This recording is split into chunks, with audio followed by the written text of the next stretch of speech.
దొండకాయలను బాగా కడిగి తుడవాలి. నిలవ పచ్చడి చేసుకోవడానికి తీసుకున్నాను. దొండకాయ పచ్చడి సంవత్సరం వరకు నిలవ ఉండిద్ది. మీకు నచ్చితే కనుక చూస్తూ ఉండండి. దొండకాయ పచ్చడి ఎలా పట్టాలో నేను చూపిస్తాను ఇప్పుడు. చక్కగా దొండకాయలను ఇలా ముక్కలు కోసుకోవాలి. పండిన కాయలు తీసేసేయాలి. పచ్చివి మాత్రమే వేసుకోవాలి. ఈ చింతపండు ఏంటంటే చక్కగా ఇట్లా తొనలుగా ఉన్నదాన్ని తీసుకోవాలి, విడలు తీయాలి. పచ్చడికి విడలు దిగిపోతే కనుక నానటం కష్టం, చాలా టైం పడుతుంది. దొండకాయలను శుభ్రంగా కడిగి తుడవాలి గుడ్డబెట్టి, అప్పుడు ముక్కలు కోసుకోవాలి.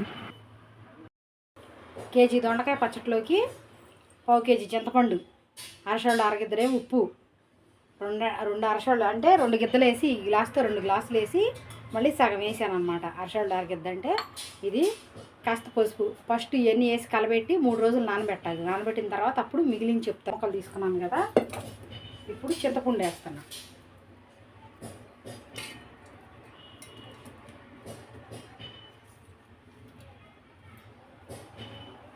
ఇప్పుడు ఉప్పు పసుపు మొత్తం ఇట్లా ఎగరేయాలి.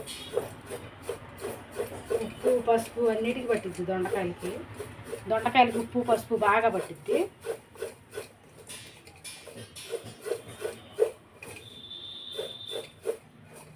దీన్ని చేయబెట్టకుండా 3 రోజుల వరకే మూత పెట్టి అట్టాగే ఉంచాలి. మధ్యలో రేపొద్దున ఒకసారి ఎగరేసుకోవాలి, ఎల్లుండి ఒకసారి ఎగరేసుకోవాలి. అప్పుడే అయిపోలేదు, ఇంకా ఉంది.